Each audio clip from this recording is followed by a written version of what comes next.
today we are interviewing Petro Tyschtschenko, who is known for being Director International Commodore. He worked in Germany. Hello, Petro. Not only in Germany, hello. I worked in Hong Kong, I worked in the US, I worked in Germany, of course, and then in the Netherlands also, because my warehouse was in the Netherlands. So I was responsible for the whole worldwide logistics, shipping all the goods from Hong Kong, Thailand, Taiwan, and of course also from the Philippines to Europe. Mm-hmm. But you have been hired by Commodore Germany. I was hired by Commodore Germany. First I worked from 82 to 84 for for the German company as a purchasing manager and logistic manager only for the German one, and then from 86 to 90 I was for Europe responsible as a logistic director, and then from 1990 to 1994 until the end of Commodore I was responsible worldwide logistic director. And you have also been the CEO for some time. No, not at Commodore. No. But at Amiga back then? Yes, it was different. When Commodore was going in bankruptcy, then of course ESCOM hired me to get the intellectual property from Commodore. And then I was, as a consultant, responsible for the transfer action of all the intellectual property of Commodore, which I have done successful in, I think it was in 1990, 1994, 1995. Yeah. So you have been the Commodore employee that worked at Commodore for the longest time compared to anybody else at Commodore?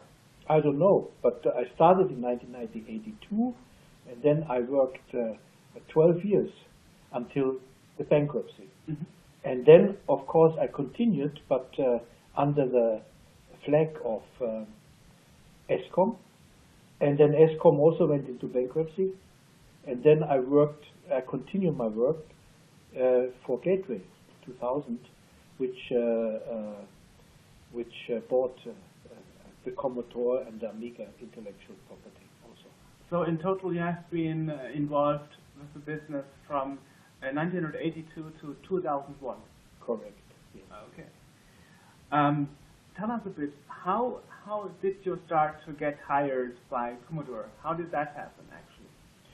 Yeah, there was two ways. The first way was I was looking in the newspaper, because my vision was to get out of Adressograph. This was my last American company where I worked. And I applied for a job on a headhunter advertisement. Then I got a date, and we had an interview, but the result of this interview for me was very nice. I thought they will give me a contract, but unfortunately they have not given me a contract, so I could not get a job with Commodore as I thought. This was the first way. The second way was I met a guy in the company in Adressograph Multigraph, which worked for Siemens, and no Harald Speyer was at this time the general manager and CEO of the German subsidiary. And he told me that Harald Speyer was his clerk, and he was a trainee under his control. So then he said, if you would like to, I can contact Mr. Speyer and tell him how good you are, and I know you, and blah blah blah, and so on. And that happens, and this was then the second way. And then Speyer called me one evening and hired me. So this was in 1982. So I started at Commodore, as I told you before, as a purchasing manager, purchasing director, was it for the German subsidiary only. And Speyer was at this time also only responsible for the German subsidiary, but then he was he get Switzerland, he get the Netherlands, he gets some other countries. So he went out of the German, but Germany was also under his control. There was a new German manager, and I was then responsible after 4 years German company for the international company. So I got a new contract from Commodore International. And what was your first job you had? And what was your first task, I would say, at Commodore? International or Germany? Both. What was the first project? Yeah, so my first thing was to organize the German subsidiary, because there was, of course, revenue went very fast onwards, and organization was not following so strong as it had needed, right? So therefore, I started to organize the organization. I saved some money on this side, make some more forms. I checked the electric or the maintenance contract of the company. I make a new vehicle company policy and all these things. So, and then of course I organized purchasing, the German purchasing, also some software there. I'm boarding software, diskettes, and all the things. It was my first task. 4 years, and then I got, of course, after 2 years, in 82 I started, I think 83 or 84, I got a warehouse in Braunschweig, which was under my control, with 52 people. Which also manufactured Commodore? No, this was separated. This was the work. The factory was one thing, and the sales and marketing was another thing. And the factory, I was not involved in the factory activities. I only was involved in sales and marketing, and for sales and marketing was also, I was responsible for the logistics, for the warehouse, for distribution, for follow up the orders, that the customer get in time the goods and all these things. So your first task was actually to reorganize and to tidy up the German company? Yeah, okay. Exactly. And have you been involved with the release of the Commodore 64 in Germany? Yes, of course, because I was responsible for the warehouse, and we have had at this time a lot of stock. We have, I think, I remember, 36,000 C64s on stock, but nobody would like to buy this, so therefore we had meeting, and I belonged to the management, and then of course we have some discussion how to get rid of the C64, right? Yeah, you told a story on last weekend at the HomeCon that Jack Tremble went to Germany. Yeah, Jack Tremble went to Germany and kicked us into the ass, of course, because there was a lot of inventory, and this was not good, of course, for the capital and for the sales. So, and he said we should stop sales on Big 20 and start the C64 with all our powers, which we followed, but then slowly started the C64, right? So back then, actually, the Big 20 was more successful than the C64. You cannot say. I think from the beginning, the Big 20 was the same. Slowly, faster running. So the C64 was also, nobody liked it because everybody loves the Big 20. So then it was difficult to explain the customer now they have to switch from the Big 20 to the C64. But when they understand that the C64 is a different machine and much more better and all the things, then of course people understand and then they bought this.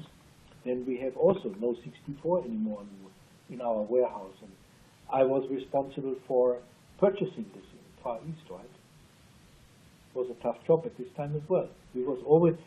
Our customer get only allocation.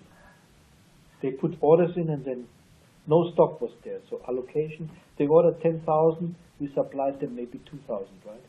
2,000 there, 2,000 here, 2,000 there. It was always a fight. So how did you solve this problem, made everything successful? How?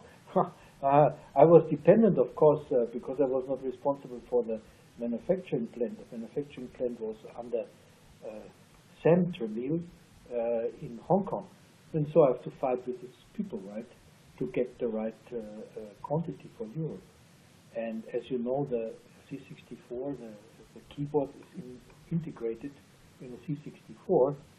So you have, in Europe, you have different keyboards. You have ASCII version, you have a German version with A and Ö, you have a Scandinavian version, you have a French version, and so on and so on. Japanese? No, in Germany we have no Japanese.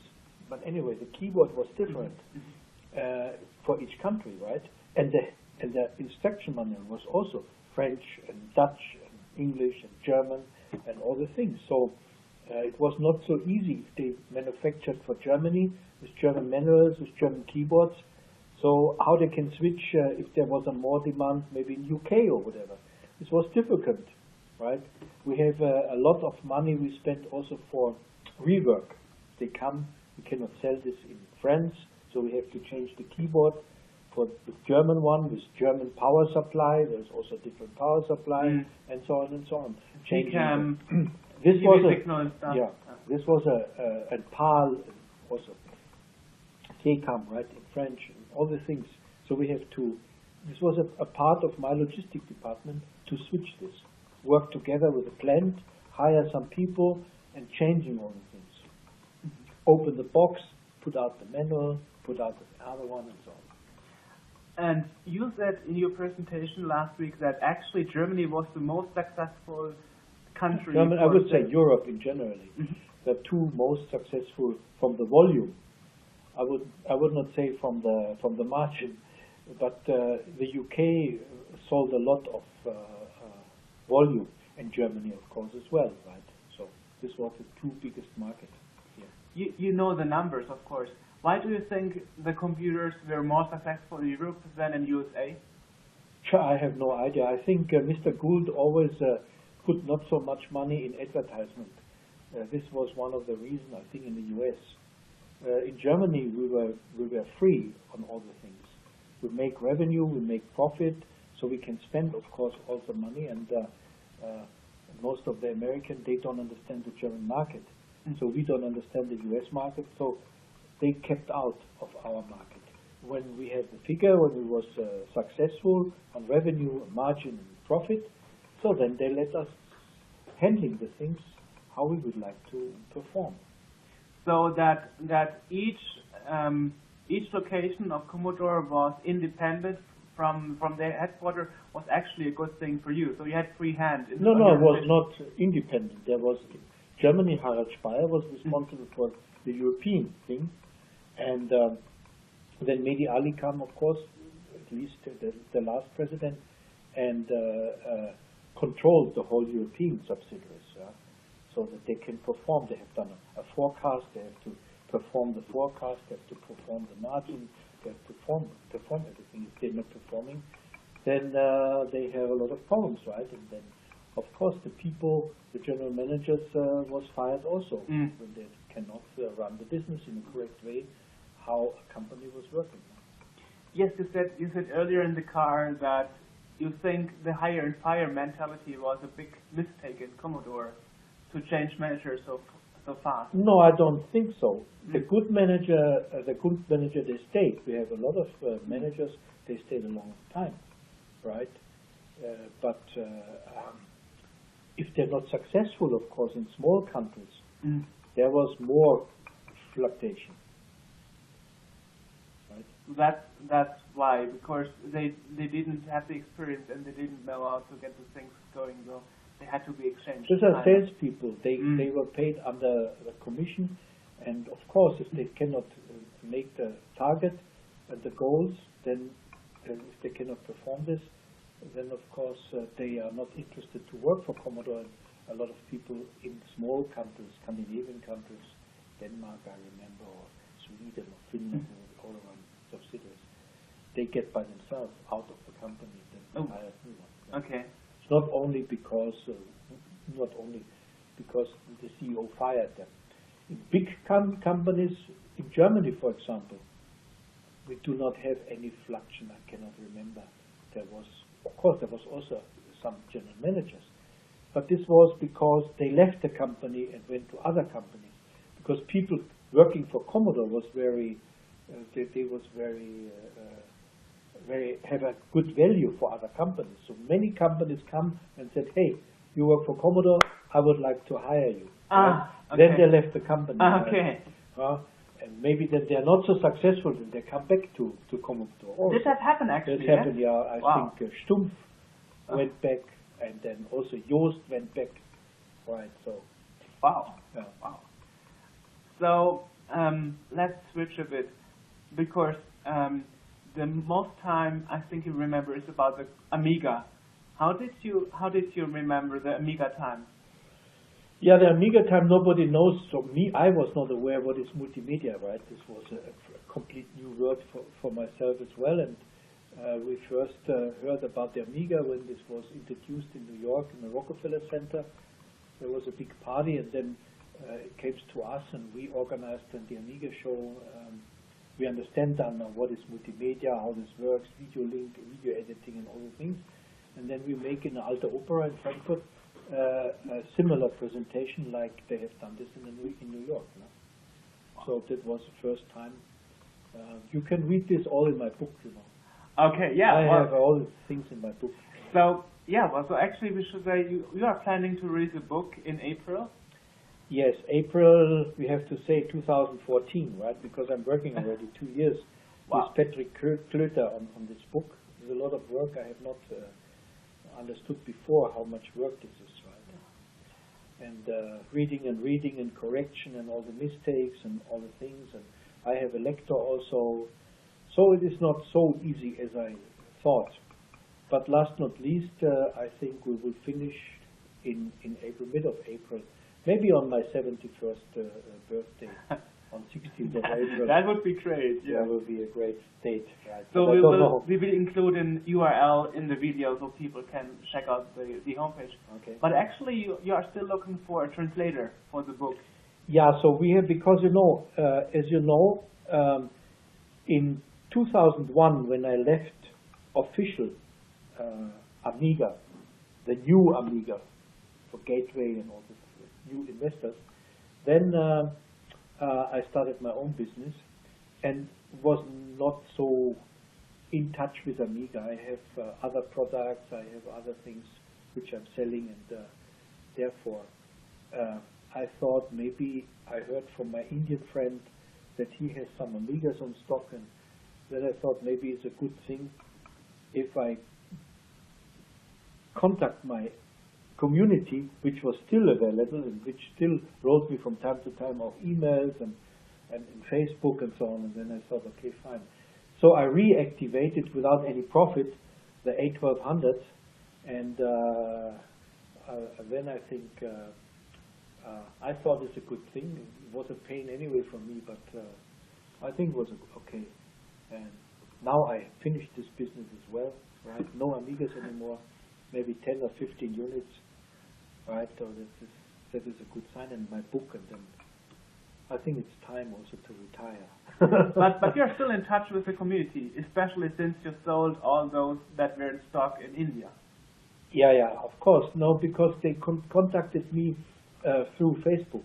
I have not made any advertisement, but in the Facebook there's a lot of retro clubs, and so those clubs there contacted me, and then I make some advertisement there. I said, okay, I have some Amigas. If you would like, you can order. And then they ordered, right? And then they put this, of course, on websites of other clubs, of Amiga org, and then was it published automatically. So nearly I'm really sold out now. And I will not continue because my Indian friend said there are no anymore. This is actually interesting. Why was there so big market for the Commodore Amiga in India? Not for the Commodore, it was only the Amiga. The Amiga, it was because there are private TV stations on cable at this time. You have to think, now the time changed, of course. But at this time, in 1997, 98, there was a lot in India.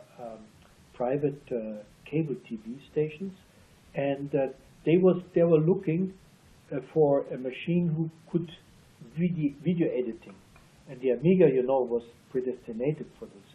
So you put in whatever you would like, and then you can see on the button line the advertisement. So they make some money on the advertisement, right? And my friend in India was a dealer. He has good contact to this video editing people and to the TV stations, and he sold a lot of machines. I think he sold more than 10,000 maybe. Right? So you have been traveling a lot for Commodore and Amiga. Yeah, for Commodore, so I was first in '82. I was not traveling too much, maybe only in Germany from Frankfurt to Braunschweig and back and forth. But then my wish was, of course, because I was responsible for the logistic and for the inventory, and no inventory. The German customer cried for C64s, for other products as well. So then I went to Hong Kong, where the factory was. And then, of course, I gave some pressure there, and then I built up, of course, also the relationship between the Hong Kong factory and my operation. And then I built up in the Netherlands also a warehouse and organized the container flow from Hong Kong to Rotterdam, and then the distribution from Rotterdam to 11 countries here in Europe. So this was my goal, and therefore, of course, I have to travel. Did you always dream, or did you always want to work in an international company and travel a lot? Was that always what you were after? This was always, yeah. My goal was always to be in a computer company. Ah, okay. Because before I worked at Adressograph, and Adressograph has some copying machine, and then also like AV-DIC, the printing machine, offset printing machines. This was already going into the electronic, and I thought IBM or Atari or this time other people, right? There was really hot to get in this business, and I performed there. But I was never aware that I get the president of Amiga, right? On the last thing. This was really unexpected.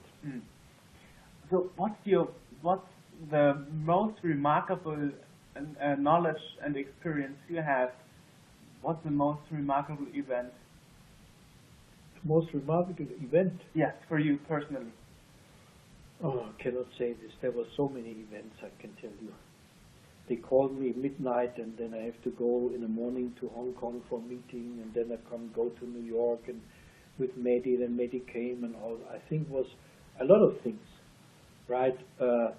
Frustrating or not frustrating, but was also a lot of experience I collected, especially when I went with Mehdi to Korea. We contact Samsung, we contact Acer also, to Taiwan. We went and asking for some money for our Amiga, right? Unfortunately, without any success, right? It was not so easy. Also in the Philippines, I was many times in the Philippines and contacting the banks there. I had also some good connections with some logistic people. They have connections to the bank, and we asked also for money in the Philippines, but also not successful. The company was struggling, and nobody was giving some funds inside. Too much risk, they said. So how did you actually experience, and how was it for you to be responsible for the ongoing of Amiga? How do you mean this? I mean, suddenly you are in charge and making all the deals with ESCOM and Gateway. This must have been very exciting. And also a lot of power on your shoulder. Yeah, but I was not thinking about this. Ah, okay. I need always some power, some Okay. input. This is my whole life. I'm still with 71. I'm always looking after new things. Now I'm going to Brazil, which I would like to build up some business. I have Korean business. I export now German country of origin of Germany to Asia, right? Which I think is a good deal, because German products still very popular also in Asia. Yeah. Before I have imported from China all this crap products, right? Yeah. Now I think it's better Okay. to supply German products to Asia, right? Which is also successful for me. Yeah. So you always had a global mind in your thinking. I think so. Yes. Okay. I was not in my village where I'm living here. I don't know the streets, but in Hong Kong I know all the streets. Yeah. That's great. Yeah. So, and what was your saddest moment? So the opposite question. What was the moment you think? That moment? What I'm doing or what? No, I mean in the company, in Commodore or Amiga. My last? Yeah. What was?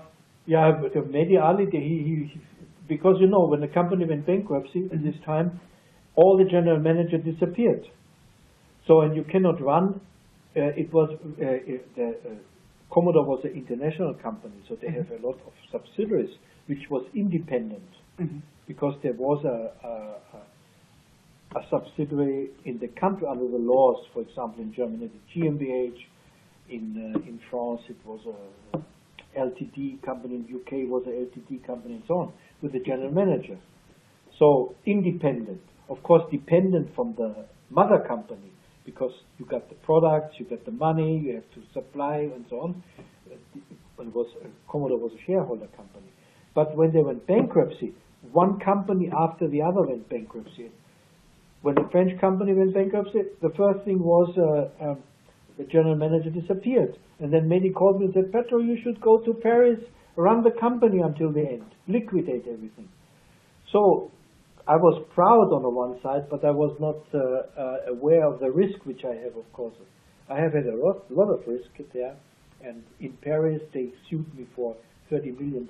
Wow. And in the Netherlands, they sued me for $189 million, right? So the other companies was okay, but this too was really difficult for me to survive also and give me a lot of pain. But I have done nothing wrong. I have not taken any money in my own pocket or nothing. But the liquidator or the bankruptcy court always said, yeah, the management, the fault of the management. But after 14 years fighting with the court, they found out that we are innocent. So we were released without any penalty, right, on the end. But 14 years was always difficult, Yeah. Right. It's like a sword over your head. Exactly. And it was not only for me, it was for my colleagues also. I think we were 12 managers. Mehdi also, of course. Gould was dead, was dying, then he was released, of course. But there was a lot of other managers worldwide, which was under the control of this the court case, right? I think 12 people in total. Wow. Yeah. Well, that's a lot of memories, lot of experiences. Yeah. Would you say it was the best time of your working life so far? Yeah, of course. Okay. It was the best life when I was, I would not say the best life, but I was happy with everything.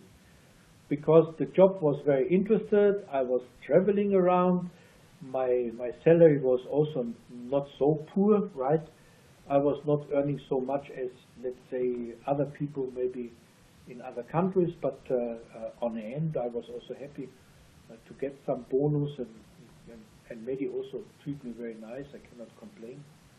And so this was an interesting time from 82 to 2001, you can say. Great. And under ESCOM also I have a lot of good times also. Manfred Schmidt has a Learjet. We went with his Learjet all around the world there also, 2 pilots. And then with Winfried Hoffmann also, he has also an airplane, he has a Seneca 5. So I went with him to Paris and so on. We had a nice time together also. Wow. Not only. Great. But, okay. This was, therefore I write my book, of course. With so many experiences, right? So many adventures, so many stories, so many people I met. Jack Jamil I met, great guy, right? Or Mehdi Ali or Rettigan or the other people. You can read this all in my book. So I have all the general managers, CEOs, Gould I met, all the people. So thank you for allowing me to visit you and to interview you. No problem. It was a pleasure for me. Thank you. Right, it is all history. We have to look in the future, but I think yes. I have no future anymore with 71. You know, it's over. The game is over. Yeah. At least you preserved the memory. That's Yeah, really right, very good. right. You kept in touch with the community. Right. Well, thank you a lot.